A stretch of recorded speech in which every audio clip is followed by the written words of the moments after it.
Sebelum kita masuk ke dalam pendalaman Alkitab, mari kita sama-sama tundukkan kepala, kita rendahkan hati untuk memohon hikmat dari Tuhan. Ya Tuhan, Allah Bapa kami, sebentar lagi kami akan merenungkan firman-Mu. Kiranya Roh Kudus yang membukakan hati dan pikiran kami, sehingga apa yang kami baca dan pelajari benar-benar dapat kami mengerti. Dan terlebih lagi Tuhan, kiranya Engkau juga kuatkan kami untuk dapat menerima sekiranya ada teguran-teguran yang Kau bukakan di dalam firman-Mu, dan juga kami dapat dikuatkan untuk dapat menerapkan firman ini di dalam kehidupan kami sehari-hari. Di dalam nama Tuhan Yesus Kristus kami berdoa. Amin. Puji Tuhan, pada saat ini kita sudah masuk di dalam kitab Yesaya pasal yang ke-56. Dan pada kali ini kita akan belajar dari ayat yang pertama sampai yang ke-8. Dan sebelum masuk ke dalam pembahasan ayat demi ayat, saya akan membantu kita untuk mengantar ya. Sebenarnya apa sih pasal 56 ini? Pasal 56 itu dapat dikatakan sebagai awal dari bagian ketiga dari kitab Yesaya. Jadi kalau kita membaca di dalam Alkitab, misalnya di dalam terjemahan baru edisi kedua yang saya baca pada saat ini, di atas judul pasal 56 diberi judul keselamatan adalah bagi semua orang. Nah, di atasnya itu ada huruf kapital ya. Jadi kata-kata yang ditulis dengan huruf kapital, pasal 56 sampai 66 itu adalah penggenapan keselamatan dan syarat-syaratnya. Jadi pasal 56 sampai 66 ini nanti akan saya jelaskan lebih lanjut. Itu menubatkan keadaan orang-orang Yehuda di masa depan setelah mereka itu kembali dari pembuangan dan memulai hidup yang baru. Ini perlu kita perhatikan ya, supaya kita bisa memahami apa yang dinyatakan oleh Yesaya pada bagian ini. Dan ingat ya, kitab Yesaya ini itu ditulis sebelum bangsa Yehuda dibuang ke Babel. Ini yang saya percaya secara pribadi juga ya, bahwa Yesaya mulai pasal 1 sampai pasal 66 itu adalah satu kesatuan walaupun temanya berbeda-beda. Dan ini ditulis pada masa Yesaya, dan itu jauh sebelum, bahkan sebelum bangsa Yehuda dibuang ke Babel. Jadi sekitar ada rentang waktu 100 tahun lebih ya, antara masa Yesaya dengan ketika Yehuda atau Yerusalem dihancurkan. Dan setelah itu sekitar 70 tahun kemudian orang-orang Yehuda kembali ke Babel. Nah, bagian ketiga dari kitab Yesaya ini yang dimulai dari pasal 56 itu ditujukan pada orang-orang Yehuda yang kembali dari pembuangan.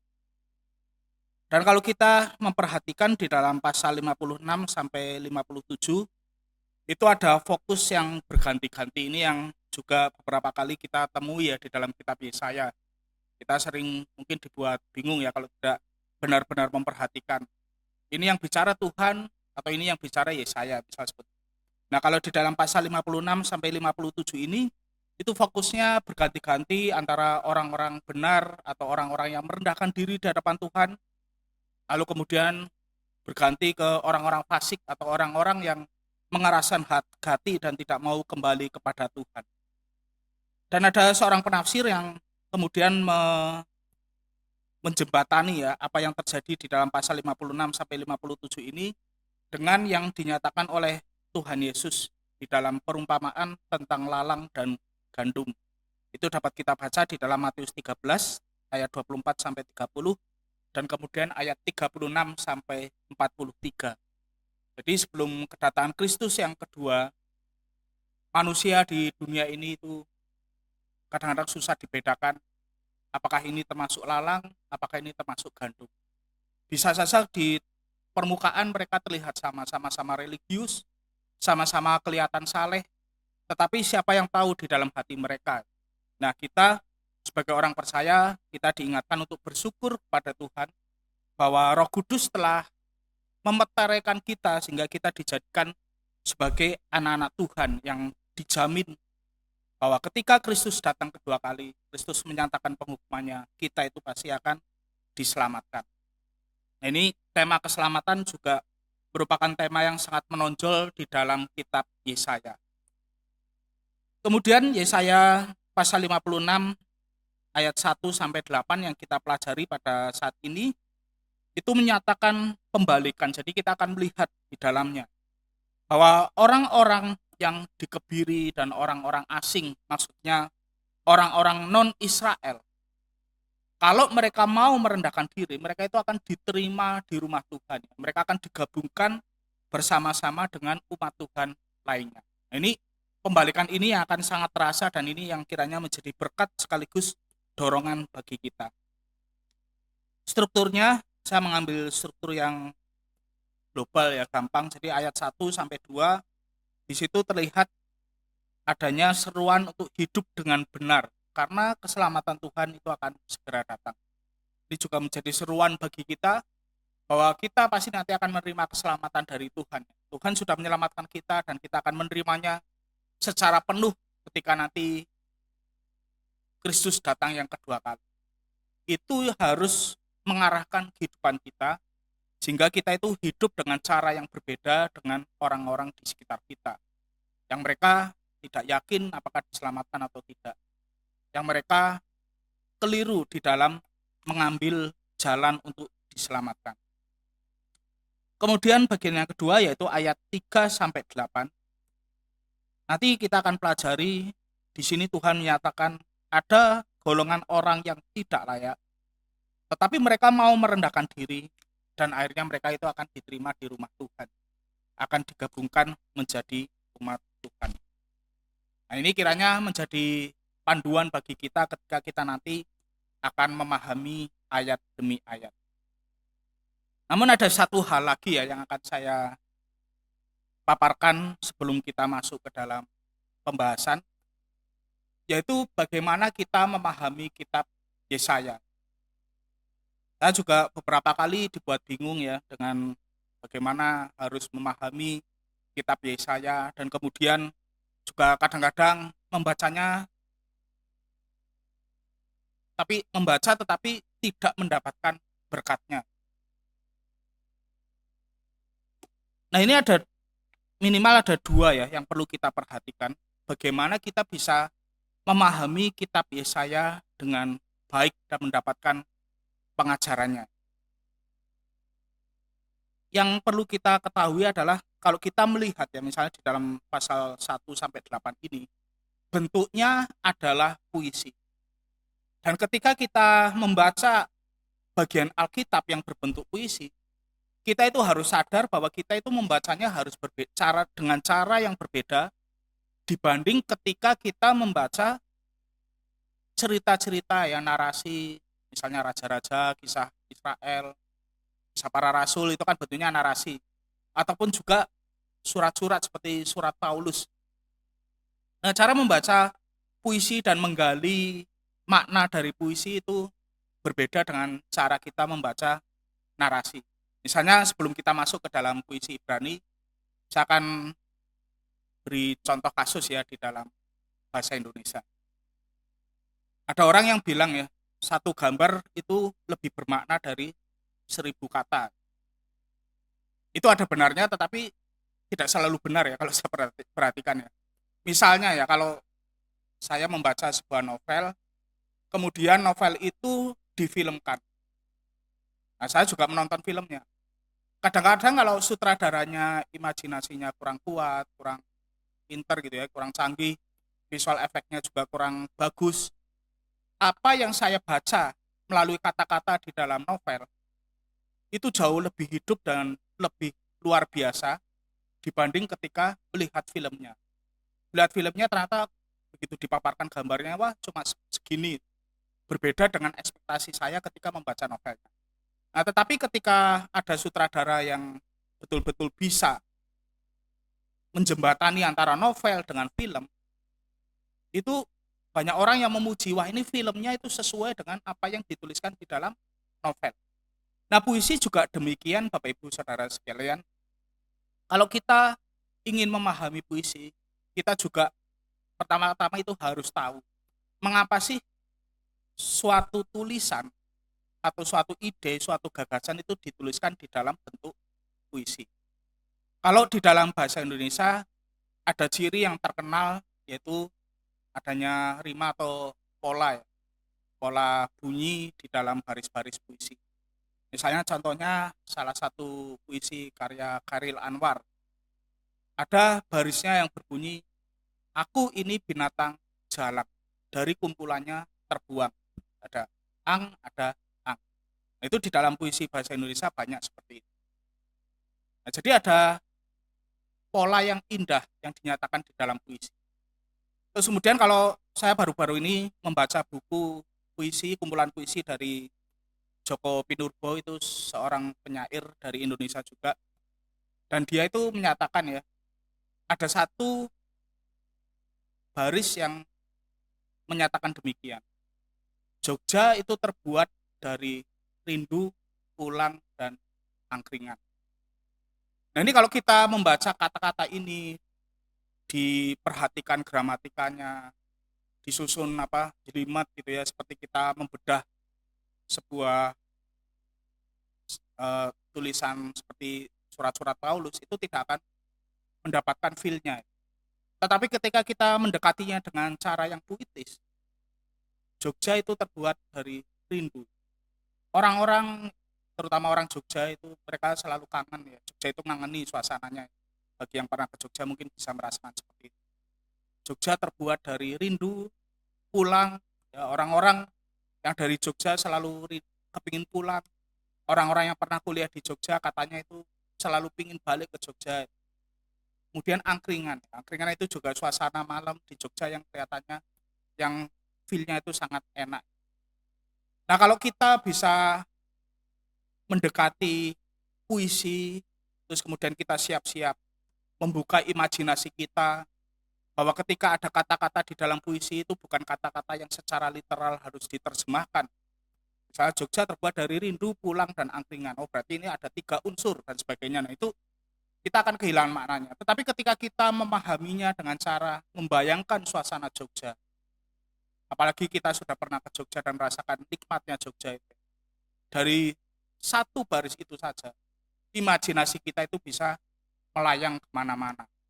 Nah, demikian pula ketika Tuhan ya, menggerakkan nabi-nabinya untuk menuliskan pesannya di dalam bentuk puisi, pikiran kita atau mindset kita juga harus siap-siap. Ini puisi dan ini harus diperlakukan secara berbeda dengan kita membaca prosa atau narasi di dalam Alkitab.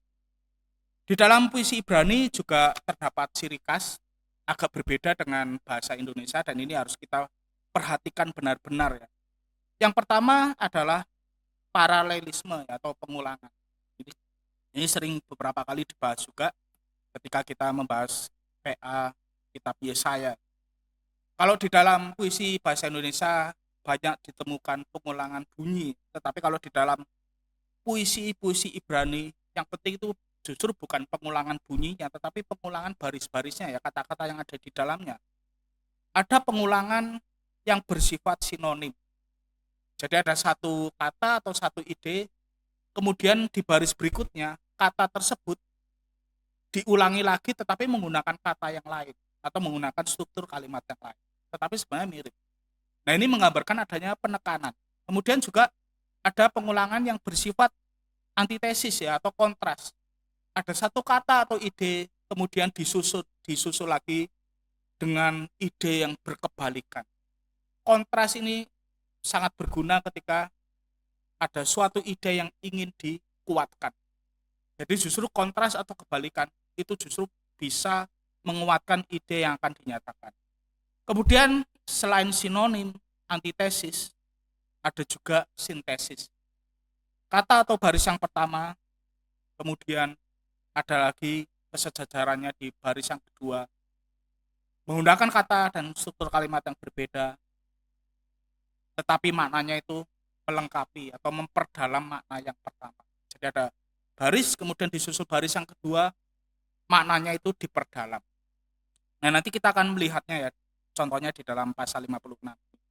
Jadi paralelisme yang sangat terasa ya ketika kita membaca puisi-puisi Ibrani, itu digunakan untuk membangun struktur ya, struktur ide, gagasan, dan juga penekanan tentang apa yang ditekankan oleh Nabi atau oleh Tuhan di dalam bagian tersebut. Selain paralelisme, puisi Ibrani itu juga sangat khas dengan metafora atau gambaran. Ini juga ada di puisi-puisi bahasa lain termasuk bahasa Indonesia. Jadi yang sebenarnya yang sangat khas di puisi Ibrani itu paralelisme tadi. Tetapi juga ada metafora atau gambaran. Nanti di dalam pasal 56 itu juga ada metafora atau gambaran. Nah, gambaran ini itu digunakan untuk menyatakan kedalaman makna. Seperti tadi ya, Jogja terbuat dari rindu pulang dan angkringan. Ini juga gambaran, dan ketika kita meresapi itu mungkin satu hari berpikir hanya baris itu saja, itu nggak akan ada habisnya. Nah, itu ketika kata-kata digunakan dengan tepat, itu bisa membangkitkan imajinasi dan kekuatan yang luar biasa. Nah, jadi ketika para nabi Tuhan menuliskan pesan Tuhan dalam bentuk puisi, ya, di sini menyatakan bahwa puisi Alkitab itu tidak hanya bersifat informatif, tidak hanya teguran, tidak hanya arahan dan sebagainya, tetapi juga kuat secara emosional dan rohani. Jadi kalau teguran atau keindahan kasih Tuhan dinyatakan dalam definisi, itu juga bisa ya, kasih Tuhan sangat tinggi, dalam dan lebar misalnya, ya seperti itu ya. Tetapi kalau kita mendekatinya dengan cara puisi, ada gambar-gambaran yang lain, maka secara emosi dan secara rohani itu kita bisa merasakan kekayaan apa yang dinyatakan oleh Tuhan di dalamnya. Ini jadi ketika kita membaca puisi termasuk di dalam pasal 56 ayat 1 sampai 8 ini harus diperhatikan kedua hal ini. Dan kemudian yang kedua, terutama di dalam kitab Yesaya, kita harus memperhatikan waktu penggenapan nubuat. Ini juga yang sering membuat bingung. Penggenapan itu bisa bersifat dekat atau immediate future. Jadi ada nubuat yang segera terjadi pada masa yang dekat, pada masa Yesaya ataupun pada masa-masa yang masih mendekati. Ini misalnya kalau di dalam kitab Yesaya ada persatuan bangsa-bangsa yang dinyatakan Tuhan. Nah, ini termasuk di dalam nubuat yang penggenapannya itu dekat. Kemudian ada yang penggenapannya itu menengah, intermediate future. Ini adalah nubuat-nubuat yang akan terjadi setelah Kristus datang ke dunia. Jadi keselamatan terjadi, tetapi itu belum sepenuhnya terwujud, misalnya seperti itu. Makanya di dalam dunia teologi kenal istilah already but not yet. Keselamatan sudah datang ketika Kristus hadir, tetapi belum terwujud sepenuhnya. Kita diselamatkan Tuhan, tetapi kita masih bisa menghadapi penderitaan, kejahatan, dan sebagainya. Already but not yet. Sudah, tetapi belum sepenuhnya. Kemudian penggenapan yang ketiga adalah akhir zaman atau eschatological future. Nubuat-nubuat ini akan terjadi setelah Kristus datang untuk kedua kali. Nah, ini ketika sejarah dunia ini itu berakhir, kejahatan dilenyapkan, penderitaan dilenyapkan, dan keselamatan dapat kita terima secara penuh. Kita tinggal bersama-sama dengan Kristus di dalam surga. Nah, kita harus memperhatikan ya, di dalam bagian-bagian kitab Yesaya itu jangan dibingungkan. Kadang satu bagian itu memiliki satu penggenapan. Tetapi ada juga satu bagian di dalam kitab Yesaya yang memiliki lebih dari satu penggenapan. Bisa dua, bisa tiga. Ya, kita itu harus benar-benar perhatikan. Dan bersyukurlah bahwa kita sebagai umat perjanjian baru ya, ketika kita melihat atau merenungkan kata-kata yang ada di dalam Yesaya ini, iman kita itu bisa lebih dikuatkan. Karena apa? Kita sudah mengenal penggenapan yang diberikan ketika Kristus datang kedua kali. Jadi kita bisa melihat, oh ini digenapi pada masa Yesaya, tetapi ini juga digenapi pada masa Kristus. Dan kita percaya kalau pada masa Kristus digenapi, maka itu juga akan digenapi pada akhir zaman. Jadi pengharapan kita itu lebih kuat, karena Kristus telah menang atas maut, segala kuasa dosa dan kejahatan. Baik, mari kita perhatikan mulai dari bagian yang pertama, yaitu ayat 1 dan 2. Beginilah firman Tuhan, taatilah hukum dan tegakkanlah keadilan. Sebab sebentar lagi akan datang keselamatan dariku, dan keadilanku akan dinyatakan. Berbahagialah orang yang melakukannya, dan anak manusia yang berpegang padanya, yang memelihara hari Sabat dan tidak menajiskannya, serta yang menahan diri dari setiap perbuatan jahat. Saya tidak akan menggali semuanya karena nanti waktunya akan habis. Tetapi kita bisa memperhatikan yang saya beri warna bold ya, huruf tebal. Itu adalah apa yang tadi saya nyatakan ya, paralelisme. Misalnya ada hukum keadilan, itu sebenarnya sinonim. Kemudian memelihara hari Sabat dan tidak menajiskan. Menahan diri dari setiap perbuatan jahat. Itu kan ada pengulangan. Tetapi maknanya itu diperluas. Nah, ini yang membuat puisi-puisi di dalam Alkitab itu sangat indah dan sebenarnya maknanya itu sangat dalam. Saya akan kembali lagi ke dalam garis besar kitab Yesaya. Ini juga supaya kita tidak bingung ya, karena setelah ini pasal 56 sampai 66 itu kita akan masuk ke dalam tema yang baru. Jadi garis besar kitab Yesaya itu bisa terbagi atas demikian. Yang pertama itu adalah pasal 1 sampai 39. Nah, itu di dalamnya dikatakan sebagian besar itu terjadi pada atau nubuat-nubuat yang ada di dalam pada masa Yesaya ketika Asyur mengancam Yehuda.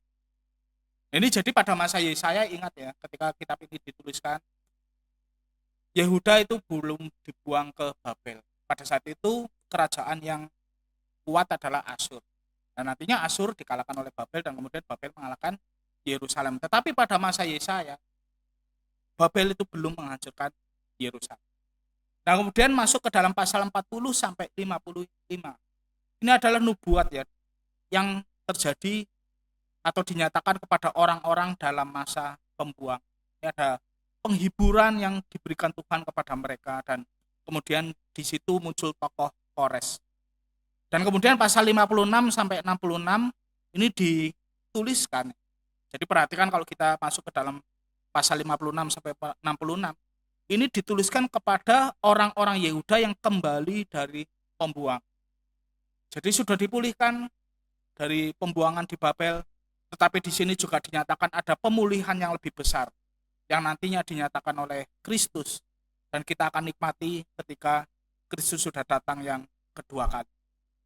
Tetapi ini bukan pembagian yang mati ya, karena di dalam bagian-bagian tersebut juga kadang-kadang ada tema-tema yang berlompatan, artinya bisa masuk ke dalam beberapa bagian. Nah, jadi ketika kita melihat pasal 1 sampai 66 kelihatannya kok berbeda-beda temanya. Itu ada ahli-ahli, beberapa ahli yang mereka itu menyimpulkan bahwa Yesaya mungkin dituliskan di dalam 3 masa yang berbeda atau bahkan dituliskan oleh 3 orang. Tetapi saya tidak akan masuk ke dalam perdebatan tersebut ya.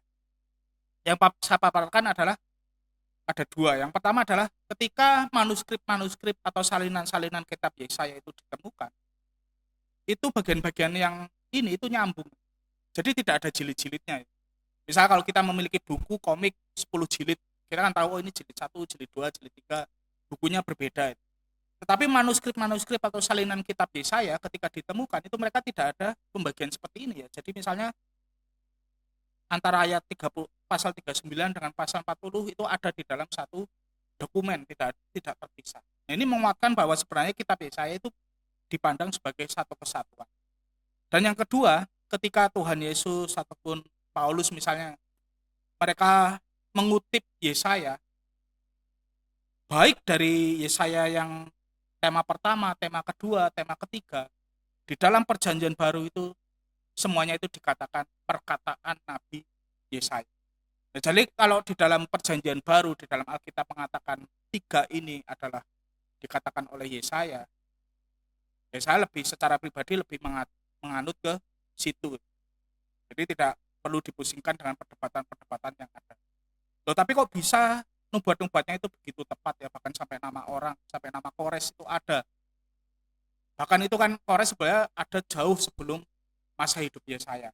Nah, tetapi justru di situ kita dikuatkan bahwa ini memang benar-benar firman Tuhan. Allah Israel adalah Allah yang Maha Tahu, yang mengendalikan sejarah. Bedanya apa dengan Allah orang-orang bangsa lain, orang Babel, orang Asyur dan sebagainya? Kalau kekuatannya itu sama. Nah, justru ketika Allah Israel bisa memprediksi, ya dalam tanda kutip memprediksi kejadian ke depan secara tepat, itu menunjukkan bahwa memang Allah Israel adalah Allah yang benar, yang menciptakan dan mengendalikan dunia. Nah, jadi kalau kita di dalam iman itu tidak ada keraguan bahwa Tuhan bisa atau memprediksi kejadian-kejadian, mengatur kejadian-kejadian ke depan itu dengan sangat detail.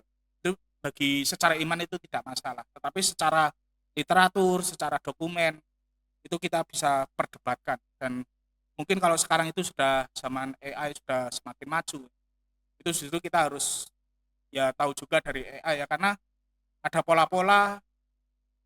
Justru AI itu membantu kita ya sebagai manusia yang terbatas untuk melihat pola-pola yang tidak bisa kelihatan oleh manusia.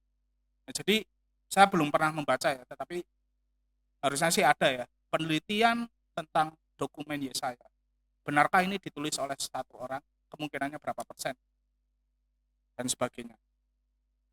Nah, kemudian ketika kita membaca pasal 56, itu konteksnya adalah ada tantangan kehidupan yang baru setelah bangsa Israel kembali dari pembuangan bangsa Yehuda. Jadi setelah mereka dibuang ke Babel, kemudian mereka masuk kembali ke Yerusalem, bait Allah mulai dibangun, tetapi banyak tantangan. Kita bisa membacanya di dalam kitab Nehemia misalnya, Ezra, zaman-zaman seperti itu ya. Jadi Nehemia itu tembok, kemudian di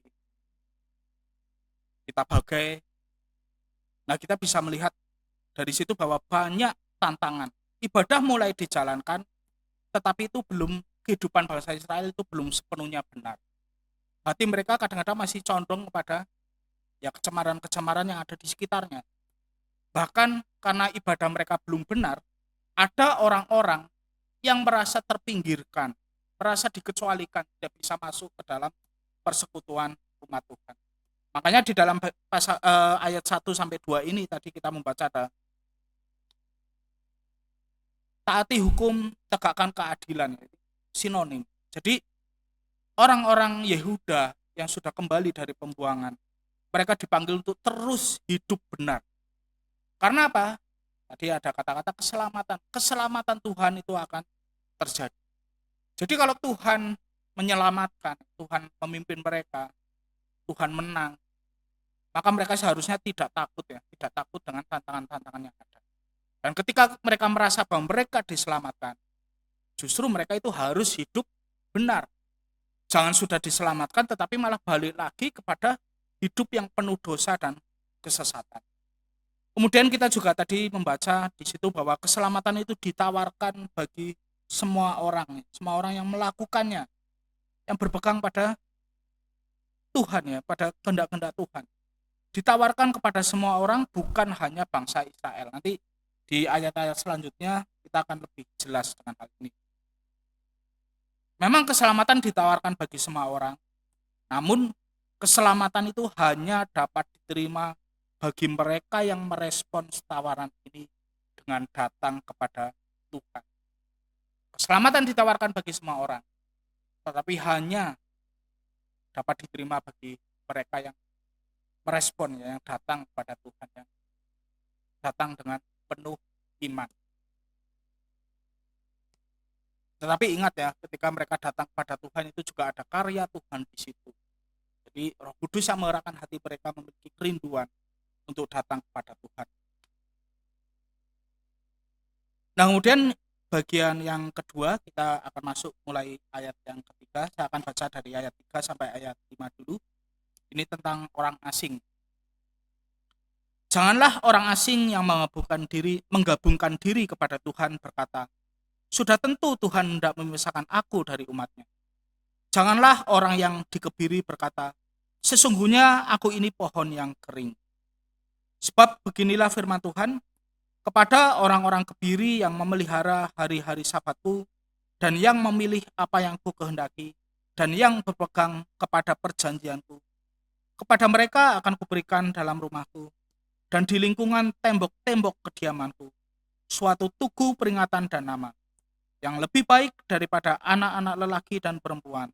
Suatu nama abadi yang tidak akan lenyap akan kuberikan kepada mereka.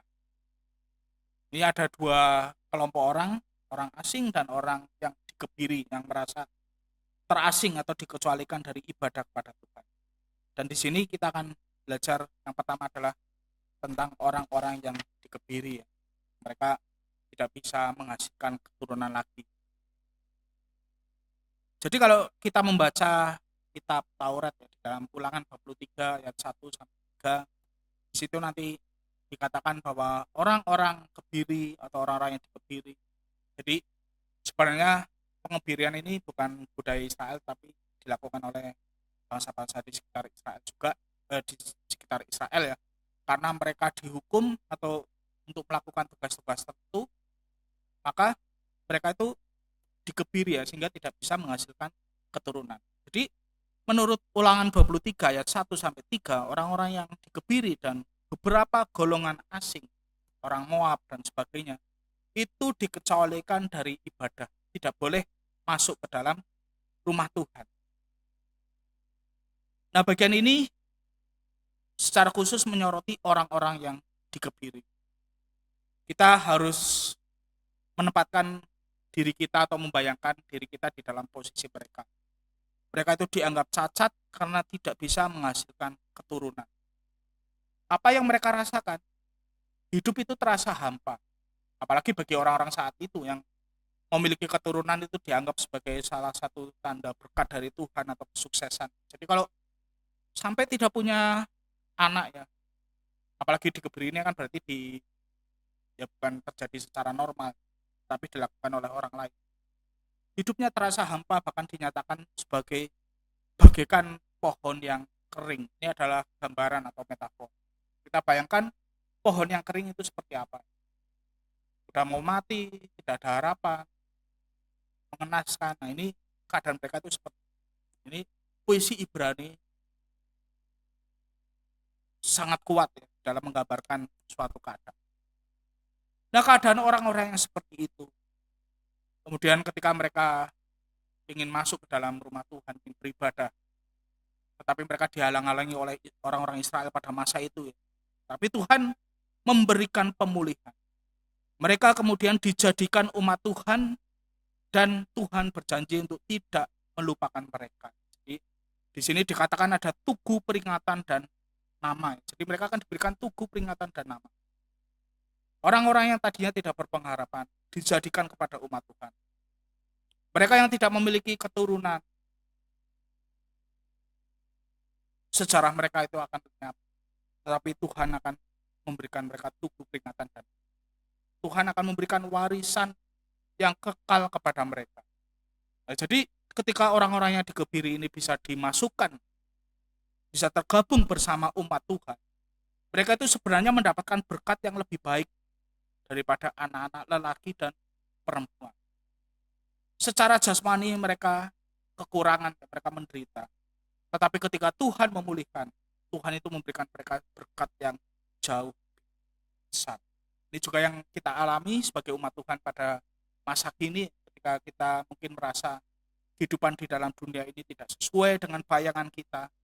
Tetapi ketika kita dipanggil sebagai umat Tuhan, ingat ya, Tuhan sudah memberikan yang jauh lebih besar dibanding apapun yang bisa kita bayangkan.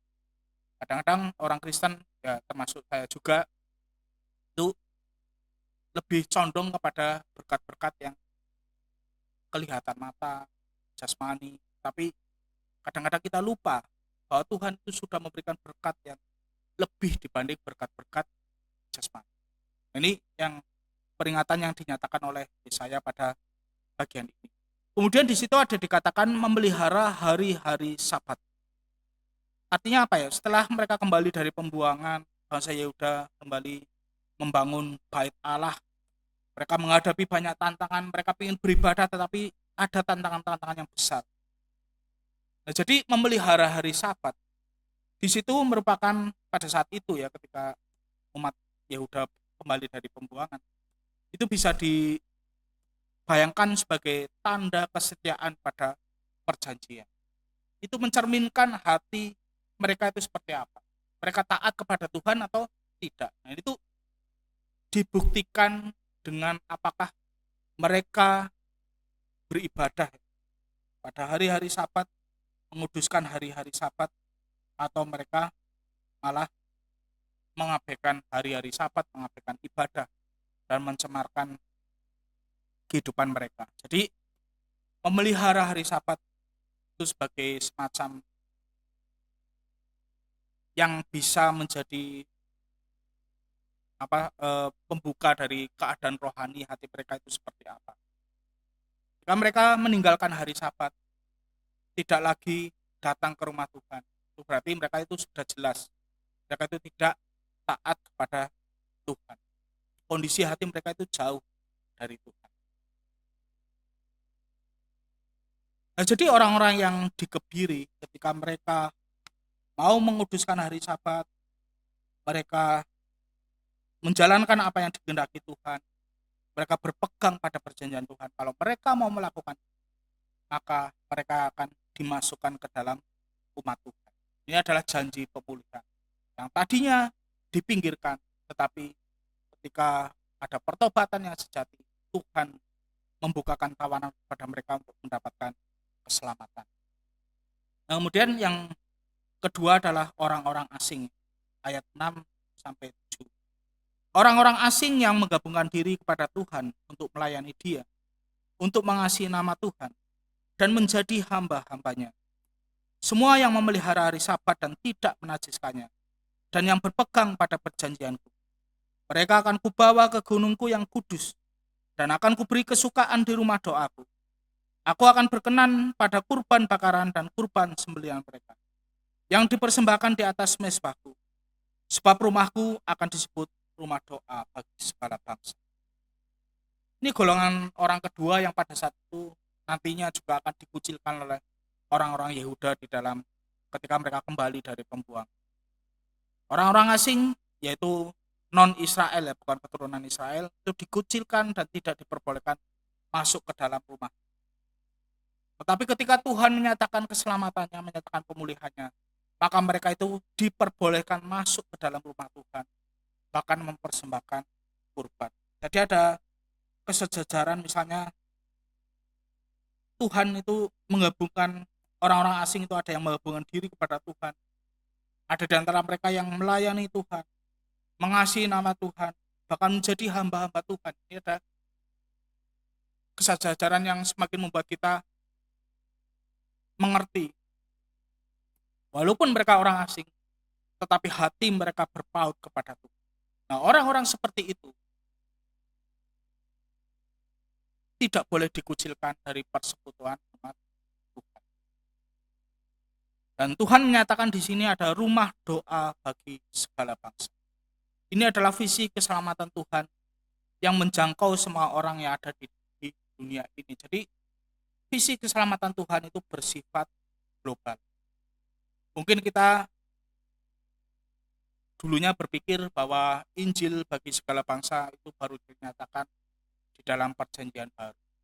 Tetapi sebenarnya antara perjanjian lama dengan perjanjian baru itu karena ditulis oleh satu pribadi yang sama, itu Roh Kudus, walaupun melalui nabi-nabi dan rasul-rasul, orang-orang yang berbeda zaman.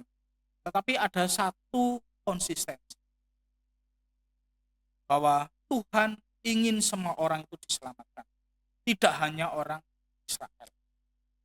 Berkata Abraham juga seperti itu kan. Orang-orang yang bukan keturunan Abraham, bangsa-bangsa lain, itu juga mendapatkan berkat karena keturunan Abraham. Nanti akan digenapi di dalam diri Tuhan Yesus. Nah, di sini rumah doa bagi segala bangsa itu bukan sebatas gedung fisik atau bait Allah, tetapi dinyatakan bahwa Tuhan akan mengumpulkan semua bangsa untuk beribadah kepada-Nya. Pada saat ini kita melihat berbagai bangsa datang kepada Tuhan untuk beribadah kepada Tuhan. Tapi nanti ketika Kristus datangnya kedua kalinya, kita lebih gentar lagi melihat begitu banyaknya, begitu beragamnya orang-orang yang dipanggil Tuhan untuk sama-sama menikmati relasi dengan. Nah, nanti rumah doa bagi segala bangsa ini akan dikutip oleh Tuhan Yesus ketika Dia menyucikan bait. Kemudian ayat yang terakhir, firman Tuhan Allah yang menghimpun orang-orang Israel yang tercerai-berai. Aku akan menghimpun orang-orang padanya lagi sebagai tambahan kepada orang-orangnya yang telah terhimpun. Ini juga paralelisme dan di sini sintesis ya. Jadi menghimpun orang-orang Israel yang tercerai-berai. Tetapi tidak hanya itu, ada juga orang-orang lain yang masuk ke dalam himpunan. Ini adalah penguatan. Dan kalau kita melihat ya, tadi ayat pertama, memperhatikan ayat pertama, beginilah firman Tuhan. Itu ayat pertama dimulai seperti itu. Nah, kemudian ayat ke-8 diakhiri dengan firman Tuhan Allah. Ini yang membuat kita itu yakin bahwa sebenarnya bagian ini ya, ayat 1 sampai ayat 8 itu bisa kita pelajari atau kita nikmati sebagai satu bagian.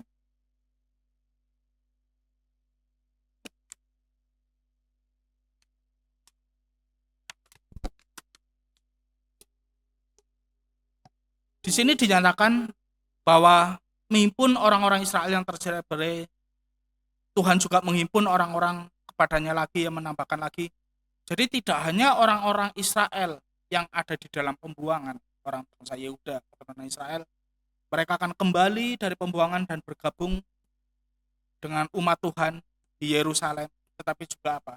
Ada orang-orang non-Israel yang kemudian digabungkan oleh Tuhan sebagai umat Tuhan. Jadi tema seperti ini bahwa keselamatan itu diberikan bukan hanya orang Israel, tetapi bagi orang non-Israel. Itu juga nanti akan terus diulang di dalam perjanjian baru. Pertama kalau kita melihat di dalam surat-surat Paulus. Jadi sejak perjanjian lama Tuhan telah menawarkan keselamatan bagi orang yang mau merendahkan diri kepadanya. Nah, ini kita harus membedakan bahwa keselamatan memang bersifat eksklusif. Ini kita tidak boleh kompromi.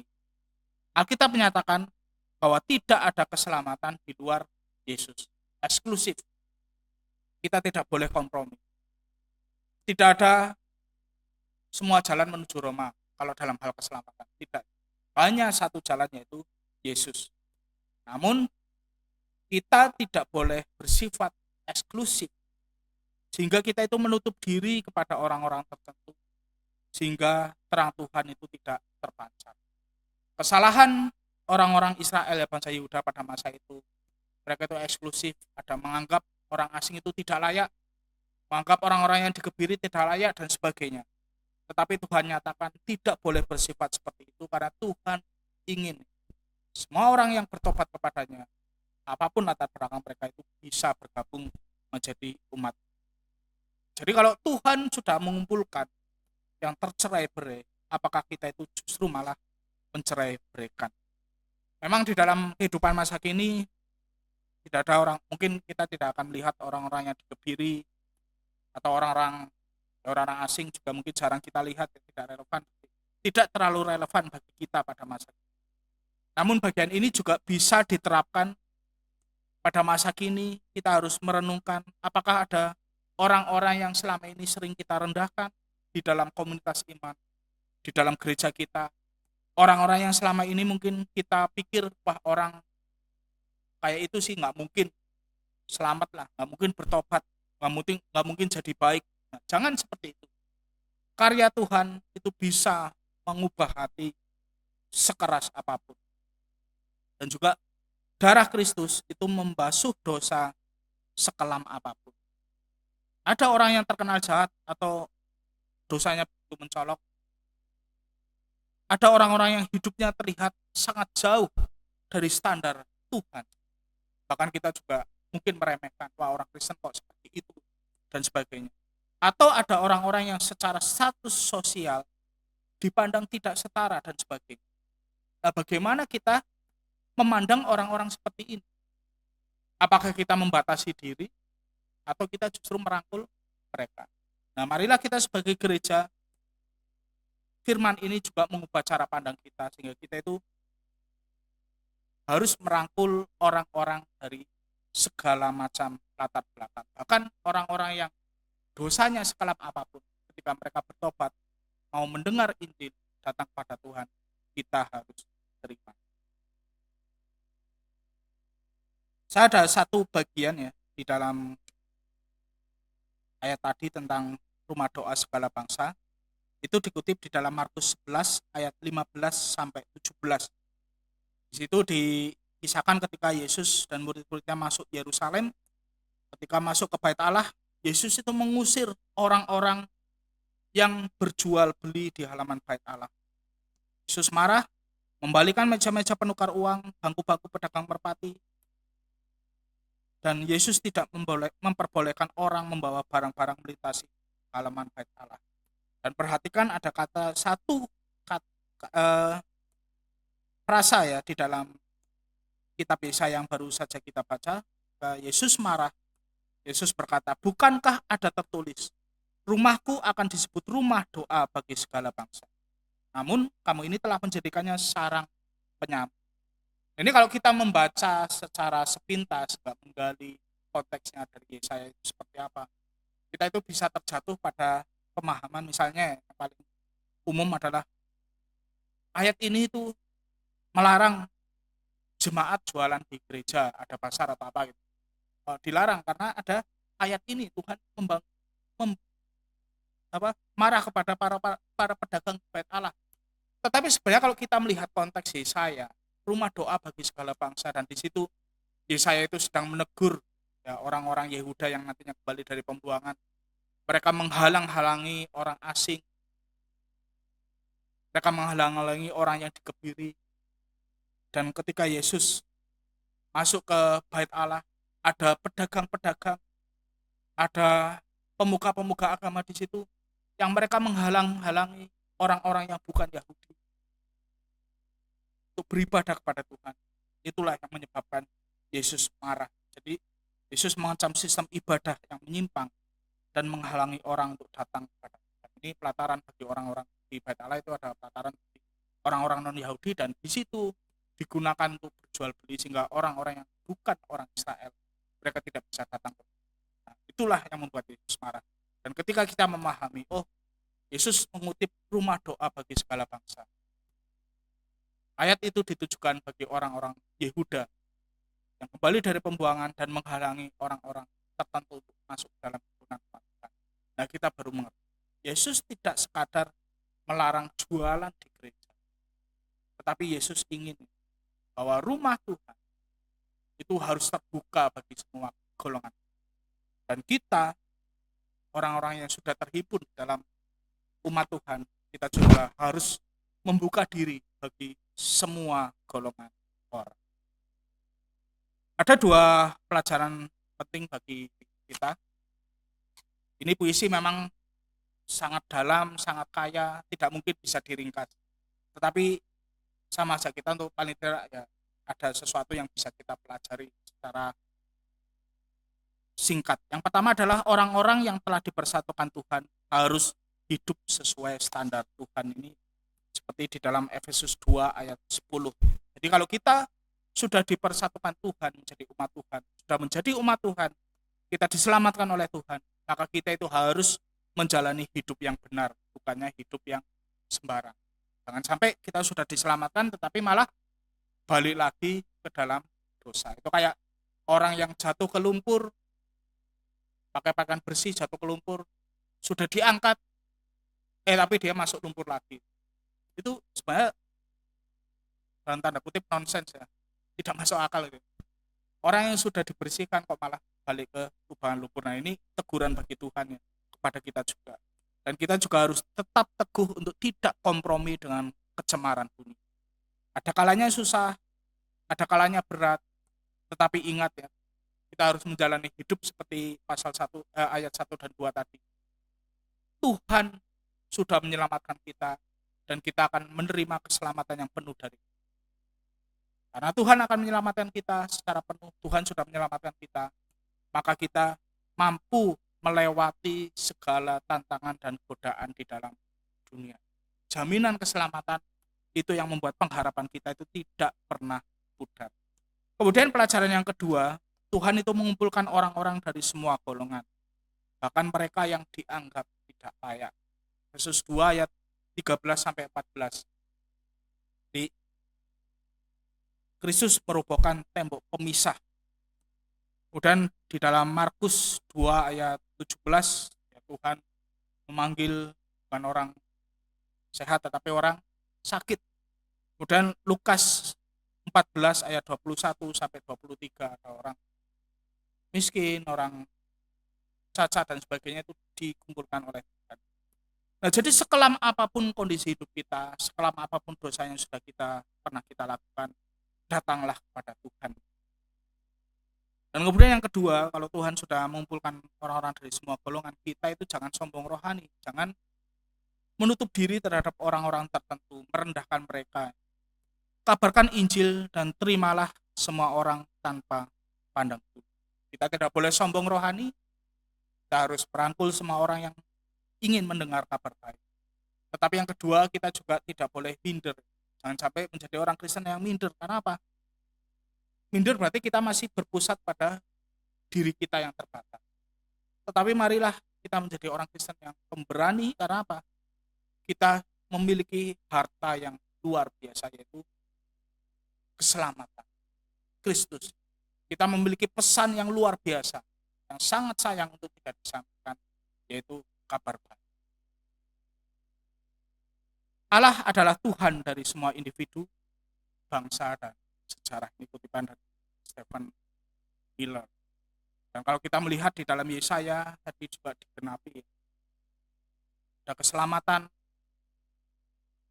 pada masa Israel, keselamatan berarti mereka dibebaskan Tuhan dari pembuangan di Babel, kembali ke Yerusalem. Tetapi juga keselamatan itu kemudian digenapi di dalam Kristus. Ketika Kristus mengalahkan maut, menebus manusia, membasuh dosa-dosa manusia. Dan kemudian ada juga penggenapan yang ketiga, kelak kita akan menerima keselamatan secara penuh dari Tuhan. Tidak ada sakit penyakit, tidak ada sedih, tidak ada air mata. Yang ada adalah sukacita karena kita ada bersama-sama. Nah, kalau kita sebagai orang Kristen memahami alur keselamatan yang seperti ini, maka kita akan menjalani hidup dengan lebih kuat. Selalu ada pengharapan di setiap situasi. Dan kita itu harus bisa mengatasi godaan dosa. Namanya jasmani, kita masih ada di dalam darah dan daging. Kita masih bisa terpukau pada hal-hal jasmani. Mungkin secara nggak sadar. Tetapi kalau kita fokus pada keselamatan yang diberikan oleh Tuhan, maka kita bisa hidup benar sesuai dengan apa yang Tuhan mau.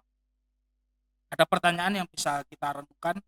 Yang pertama, bagaimana sikap menutup diri terhadap orang-orang tertentu dapat menghalangi pelayanan dan kesaksian kita. Yang kedua, orang seperti apa yang paling sulit Anda terima di dalam komunitas rohani Anda? Apa alasannya dan bagaimana Anda akan mengikis perasaan seperti ini? Ini bisa direnungkan secara pribadi sehingga kita itu bisa hidup sesuai dengan apa yang Tuhan mau berdasarkan firman Tuhan yang kita baca pada pendalaman Alkitab kali. Mari kita tutup, kita akan berdoa. Tuhan, terima kasih atas keselamatan yang Kau karuniakan bagi kami. Kiranya Roh Kudus terus menuntun kami untuk hidup seturut kekudusan-Mu dan memancarkan terang-Mu bagi semua orang di sekitar kami. Amin.